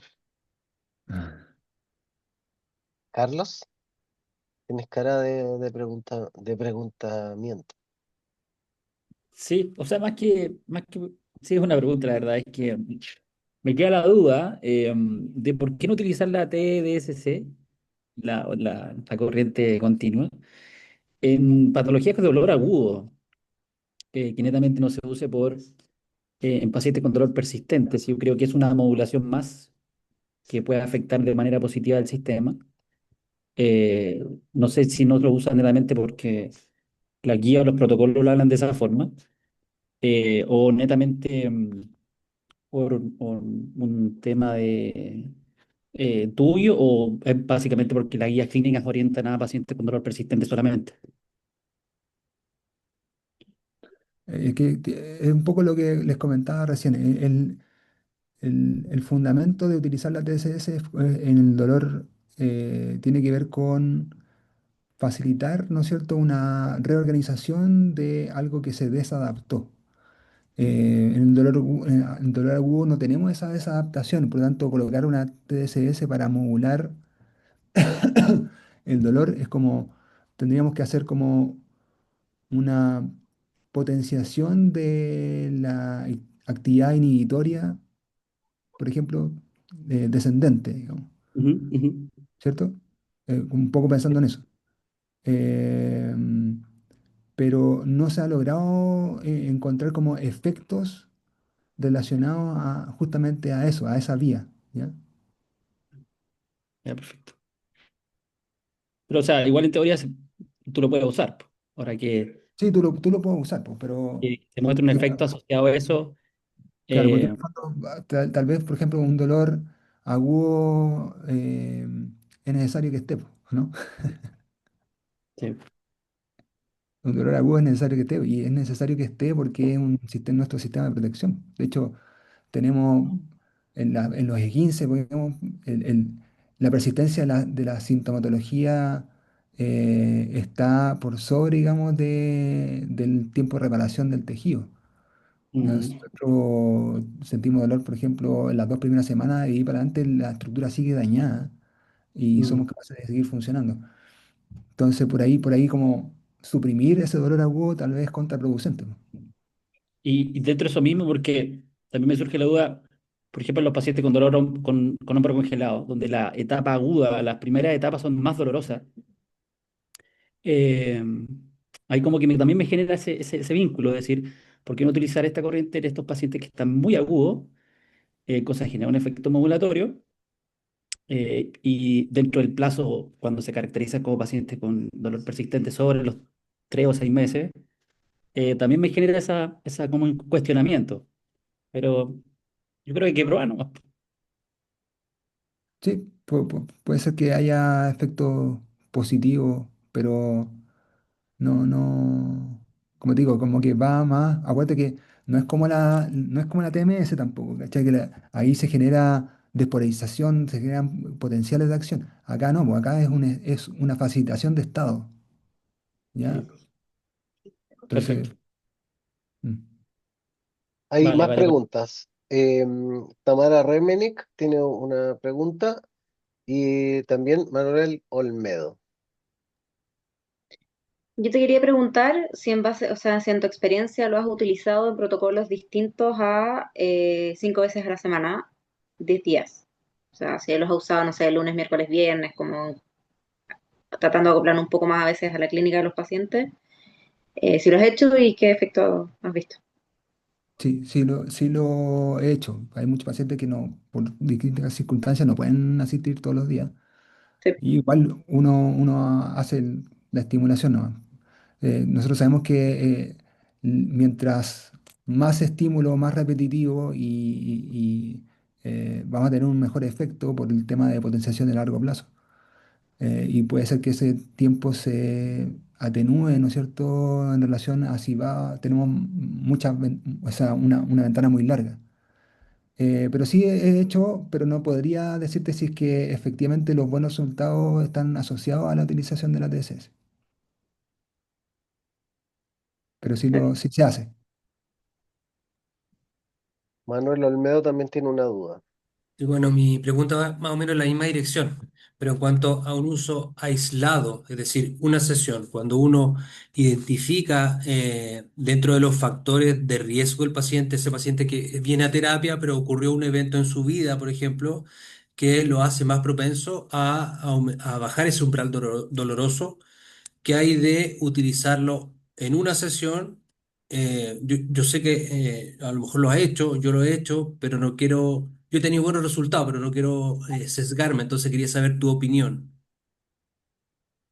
Sí, no he tenido experiencia de colgarlo solamente una vez. Y generalmente cuando lo aplico en pacientes que ya llevan un tiempo haciendo sesiones conmigo y ya hemos ido avanzando. Y es como que esto le ha ido, va como sumando un poco al resultado, digamos, de la condición. No he tenido, no he tenido oportunidad de hacerlo como en una sesión esto. Pienso que puede ser que sí. Pues, o sea, hay estudios que hablan de la utilización en una sesión y con efectos positivos. O sea, hay estudios relacionados a una aplicación. En mi caso no lo he evidenciado. Por- Vale, no, muchas no. gracias. Mm. Ahora piensa que el efecto es como echar a andar el motor. Como hay cuerdas, esos motores a cuerda. Como que la TSS le hace esto, le echa a andar a cuerda y claro, mientras tú más hagas esto, más efecto va a generar y se va a prender el motor. O sea, tiene que ver un poco con la repetición también, la cantidad o el tamaño de efecto que podamos conseguir.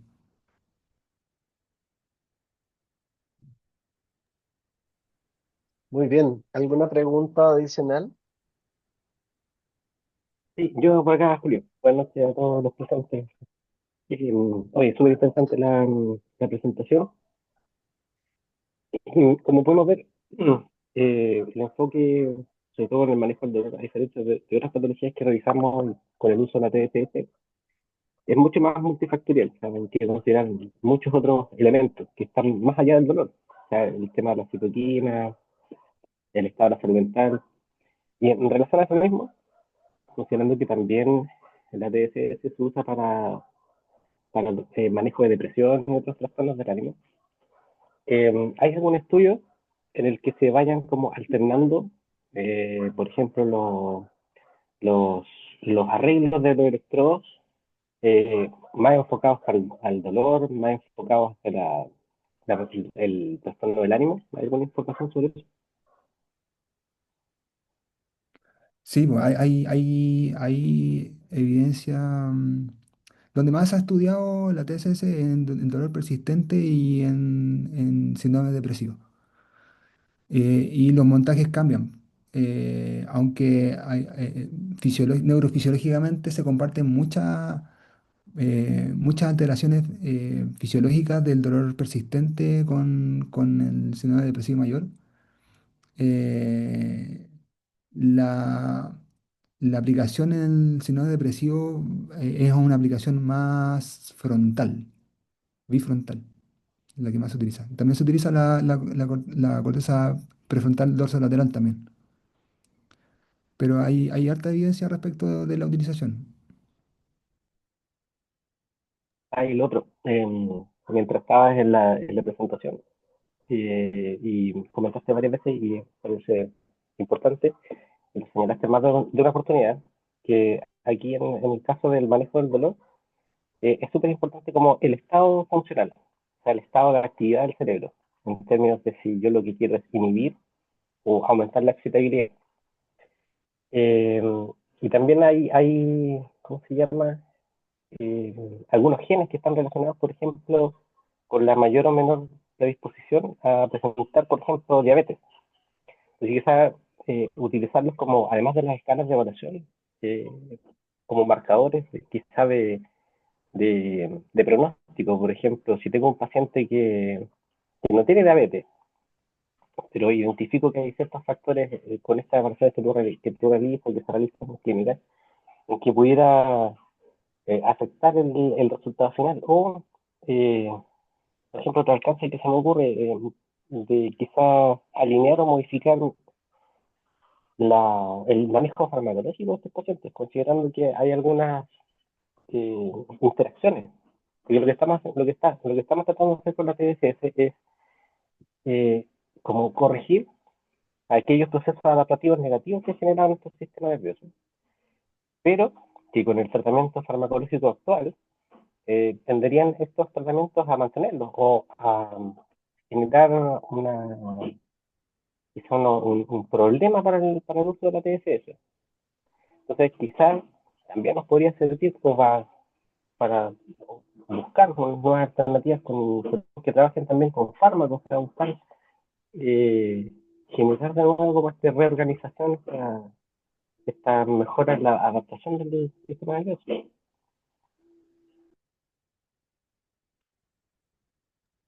Hay estudios sobre eso, si es que se han propuesto como estrategias en las que se reevalúe o no el tratamiento farmacológico. Esa es mi pregunta. Bueno, súper raro. Sí, sí, desconozco si es que hay estudios como los que mencionas, como que los que preguntan, más que nada como se ha visto como tratado de estudiar la interacción que hay de estos medicamentos eh, y que podrían estar en línea o compitiendo un poco con la electroestimulación. Em, pero desconozco los estudios que hay respecto como viendo si es que em, la supresión del tratamiento farmacológico y la continuación con TSS tiene algún efecto. Yo creo que falta mucho para ir en los estudios de esa línea todavía. Ahora, es parte, digamos, del razonamiento clínico que tiene que tener cada uno. Aquí yo les presenté un modelo. em, y hay varias cosas que podríamos incorporar, digamos, en el modelo. Es decir, de hecho, el modelo dice, en la medida que va avanzando la ciencia, nosotros podemos ir agregando variables, factores relacionados al dolor y podemos irlos cuantificando también. Eh, Así que es un modelo abierto a la modificación, ¿no es cierto?, que uno estime conveniente respecto de la literatura que existe. ¿Ya?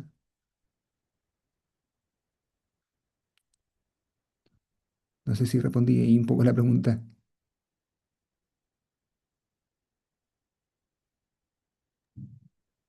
Cristian, Sí, no, sí. Es que son dudas que surgieron con la presentación, pero me queda claro que es un tema como para seguir investigando y revisando información. O sea, está como todo dentro de las posibilidades. Sí, Ah, bueno, muchas gracias. bien. gracias a ti. Verónica Troncoso también está levantando la mano de manera análoga. Así, análoga, a la antigua. Eh, a mí tengo una pregunta. ¿Cómo escoges la actividad que realizas cuando tienes la actividad expuesta? Como te enfocas más, no sé, en la actividad el paciente pueda realizar, que esté relacionada con la misma rehabilitación, que sea la actividad que quizás le duele. ¿Cuál es como la más adecuada? Eh, lo que yo hago es estimular, o sea, hacer una actividad que esté relacionada con la disfunción, pero que no, o sea, que me asegure, digamos, que puede estar continua durante los 20 minutos de estimulación. Ese también es importante. O sea, por ejemplo, si yo la pongo a trotar y yo sé que me va a parar a los 5 minutos, no es la actividad que yo que voy a hacer. ¿Ya? Entonces, necesito que sea continua durante los 20 minutos de estimulación. Eh, em, en general busco una actividad que genere malestar, pero si tuviera que graduarla, digamos, de 0 a 10, yo siempre digo, vas a dosificarlo o en relación a la intensidad, por ejemplo, del trote, qué sé yo, o de la actividad que está haciendo, que tenga un dolor bajo, 2 3 de 10 por ahí, en la intensidad. ¿Ya?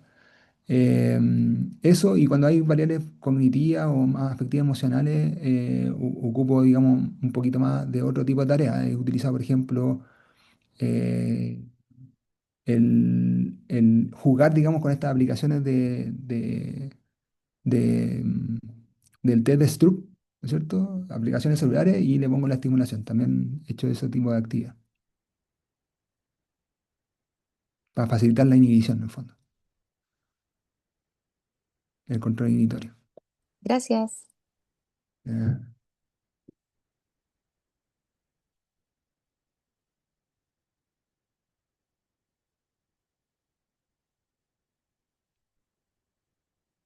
¿Una otra pregunta?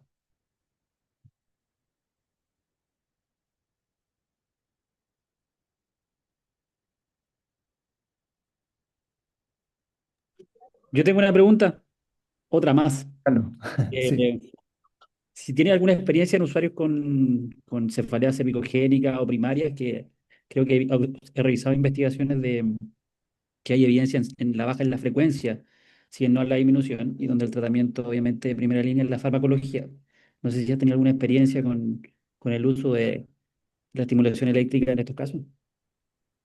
No, no, la verdad es que no he tenido pacientes, pero no he tenido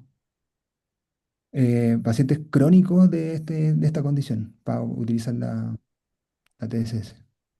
No tengo experiencia. Tiene un campo bien entretenido para utilizarla. Creo que como tienen tan poca herramienta hoy en día Mm. de mejora, algunos pacientes, sobre todo que tienen migraña, sería un campo bien entretenido a abordar. Sí, sin duda.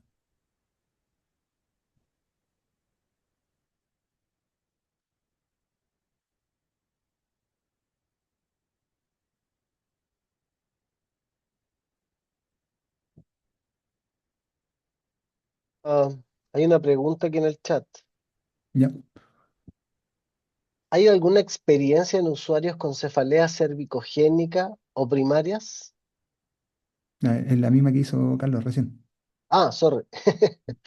Y Vanessa levantó la mano de manera digital. Sí, hola. Una consulta porque hablaron sobre, ¿cómo se llama esto? Diseñar la tarea a realizar mientras está con la estimulación. Y no me quedó claro porque tanto en esta presentación como en las otras nunca se habló si es que hay que hacer la misma durante la duración de la estimulación, es decir, los 20 minutos. ¿Se hace la misma, no se modifica? No sé Eh, si me expliqué. sí, sí, sí, sí, sí, sí. En general, lo que tú tienes que procurar es que haya una actividad en la área cortical donde quieres hacer el efecto, ¿cierto? Si Ujú, sí, quieres hacer en M1, bueno, tenés que hacer tareas motoras, po, ¿cierto? Y independiente de si es que está trotando o sigue haciendo otro ejercicio, por ahí tiene que ver igual con la capacidad de tu montaje de que no se corra. no, claro. Prácticamente. Sí, voy a hacer ejercicio, no sé, pues yo hago algún ejercicio, pero trato de darle una rutina de ejercicio que no haga que se me modifique, digamos, el posicionamiento. No, claro, de todas maneras, pero en el sentido, en el diseño de como la terapia, digamos, la tarea, porque claro, uno puede dejarlo, si uno va a hacer M1, arriba el treadmill o la bicicleta, pero si Ujú, también quiere uno hacer tareas más cognitivas, que igual pueden ser más cansadoras, ujú. hacer como distintas, como tareas, trabajando distintas funciones para que no sea tan monótono. No sé si me Sí, explico. sí, sí, te entiendo, te entiendo. Pero son 20 minutos. Generalmente, por ejemplo, lo que yo hago en 20 minutos es, pues, llega el paciente y vamos a calentar la bicicleta a los 20 minutos con la TSS. Eso. Claro, Y si necesito que haga una tarea cognitiva adicional, le paso la aplicación TDSTUB y ya, y ponte ahí a practicar ahí. no. Eso es lo que hago. Porque lo he intentado hacer de otra forma, otras cosas, y siempre se corre el electro, y ahí como que chuta. Ya. Como que ese sería el factor más limitante, el tema de que Sí, o también que se muevan los electrodos. sí, o también que haga mucha resistencia al paso de la corriente y te avisa la máquina y se para. Ya, Entonces tenés que estar chequeando un poco humedeciendo un poquito el electrodo con la solución salina, qué sé yo. Eso como en la práctica. ok. Muchas gracias. Otra pregunta, Hay- perdón. espera un poquito. Antes que esa pregunta, hay una pregunta de Marcela Figueroa en el chat. Dice, en pacientes con artrosis y dolor crónico, ¿hay evidencia? ¿Sería similar a la fibromialgia? Sí, es la evidencia que mostré, que está, o sea, la evidencia que tenemos de esto en la más actualizada, la que presenté acá, que tiene que ver con osteoartritis de rodilla. Y salía que en general en la rodilla no había tan buen O sea, hay efectos positivos, pero aquí. Efecto positivo, ¿no es cierto? Con un tamaño de efecto que digamos que es moderado, no es tan alto. 0,8 sería alto. Em, en dolor, en osteoartritis de rodilla, aquí por aquí sale en los pacientes, el tipo de paciente. No es concluyente la información que hay respecto de eso. Faltan muchos más estudios por hacer también. Sí. Verónica, por favor. Ya, gracias. Mi pregunta es que, por eso la quería hacer al tiro, porque era relacionada con lo que estaba preguntando Vanessa antes, de las Ujú, tareas y todo, y que lo que había preguntado yo antes. ujú. ¿Qué hace? Porque todos los ejemplos casi siempre son en treadmill o cosas así. ¿Qué haces con pacientes que son de extremidad superior? Por ejemplo, un paciente con una fractura muñeca que desarrolló un SUDEC, que tiene rigidez articular y todo. ¿Qué tipo de actividades sugieres, por ejemplo? ¿Como las mismas que se hacen siempre, otra cosa? Porque igual son 20 minutos Sí, haciendo lo mismo. son 20 minutos. Sí, o sea, que por eso va a depender mucho de la condición de cada persona. Pues, si tenía un paciente con síndrome complejo regional, con intolerancia al tacto, chuta, por ahí va a ser difícil una estimulación directa en esa zona, pero tal vez a lo mejor va a ser eh, un trote va a ser más adecuado, pensando que durante el trote también tiene movimiento, qué sé yo. Ya, Eh, pero de repente hay viejitas, o sea, no va a poner a tratar a la viejita, ¿cachai? Claro. Claro, pues si es una viejita, probablemente vaya a hacer otro tipo de actividad, tal vez con una manipulación en los dedos. eh, o sea, puedes buscar la actividad que se te ocurra, que sea beneficiosa para la persona, ¿no es cierto? Que no vaya, digamos, en contra, digamos, de su proceso en el cual se encuentra y que te permita hacer la estimulación los 20 minutos. Digo, por ahí hay que jugar un poquito con. Pero ideal que sea, si es de extremidad, idealmente que tu actividad sea en extremidad superior. Así es. Mm. Daniel Navarrete. Y esta es la última pregunta porque ya estamos en la hora. Hola chicos, buenas noches. Mire, mi pregunta son, o dos preguntas en general. Uno, las tareas justo que preguntó la colega anteriormente, si la tarea tiene que estar enfocado netamente al movimiento o a la tarea que me dificulta, o puedo apelar a la actividad física en general, como el tema del tren y la bicicleta y todo. Esa era como una de las preguntas. Y lo otro, no sé si has tenido experiencia o cuál sería la recomendación en pacientes con dolor de miembro fantasma. No sé, estaba pensando todo este rato que a lo mejor podría ser terapia espejo junto a la estimulación. No sé si me puede recomendar algo, qué se podría hacer en ese caso. Ya. Sí, con respecto al dolor de miembro, de miembro fantasma, sí, hay evidencia relacionada. Em, la tarea de miembro fantasma, en particular, lo que yo utilizaría un poquito más de imaginería motora. eh, y una estimulación contralateral en M1. Obviamente, dependiendo de las características, digamos, de toda la evaluación que conversamos, ¿cierto? Em, eh, También va a depender, la actividad, como les digo, va a depender mucho de caso a caso. Puede ser que, no sé, paciente tenga un proceso, digamos, asociado a su evento traumático de la amputación, que tal vez sea mejor trabajarlo desde la ingeniería motora que desde la terapia espejo.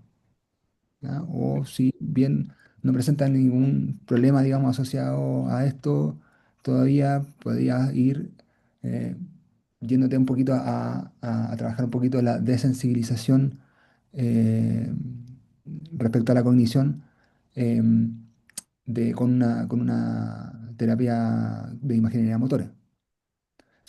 Depende de caso a caso, en realidad, cómo vas a abordar y cuál va a ser la tarea que vas a utilizar en la estimulación. Y respecto a la primera pregunta, no me acuerdo del lado que hiciste. Uno que era en relación como a las tareas, porque, no sé, de repente justo el colega preguntó a los pacientes con migraña, entonces como ya, ¿qué tarea le doy a ese paciente con migraña? ¿cierto? Es como ya, quizás apelar a lo mejor al ejercicio aeróbico de cierta intensidad asociado a eso, como que decía, ¿qué tarea le doy? Entonces, a lo mejor en ese caso, quizás lo mejor sería acompañarlo en un ejercicio aeróbico, un treadmill, cicloergómetro. En el fondo es como, o sea, lo que yo hago es como acompañar mi planteamiento terapéutico dentro de una sesión, meter la TSS con un tipo de actividad que está haciendo dentro de la sesión, porque en el fondo estoy trabajando para algo, ¿cierto? Para el beneficio de algo en particular y yo le meto para potenciar, digamos, ese algo. Un poco como el razonamiento que hubo. Ya, ya, perfecto. Súper, agradecido. Gracias a ti. Muy bien, muchas gracias a todos. Muchas gracias, Amir, por tu clase súper actualizada y tocando todos los temas que hay que tocar para abordar el tema. Es decir, la introducción en cuanto a la fisiología en general del dolor, con más detalle también el dolor persistente y el caso clínico. Todo muy valioso y te agradezco mucho esta, esta ayuda que nos diste. Bueno, a lo que queda del resto del curso es el trabajo que ustedes tienen que entregar, que se va a enviar la tarea el fin de semana. Es súper importante que hagan las consultas necesarias, lo dije al principio de la clase. eh, yo creo que no es aceptable para ustedes quedarse con dudas 2 o 3 semanas y preguntar a una tercera semana, decir, oye, no entendí. También parte como de la responsabilidad de cada uno es hacer las consultas pertinentes, ¿ya? Entonces esperamos que cada uno haga las preguntas que estime conveniente. Si no quiere hacerlas en el foro, que las haga privadamente por correo.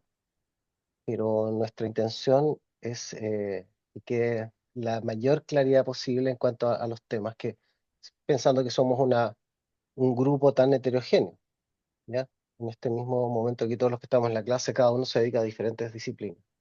Bien, muchas gracias por conectarse hasta esta hora y ya no nos vemos, pero nos vemos. ¿Bien? Que les vaya bien. Chao. Chao, chao, muchas gracias. Chao, chao, gracias. Chao. Boa noite.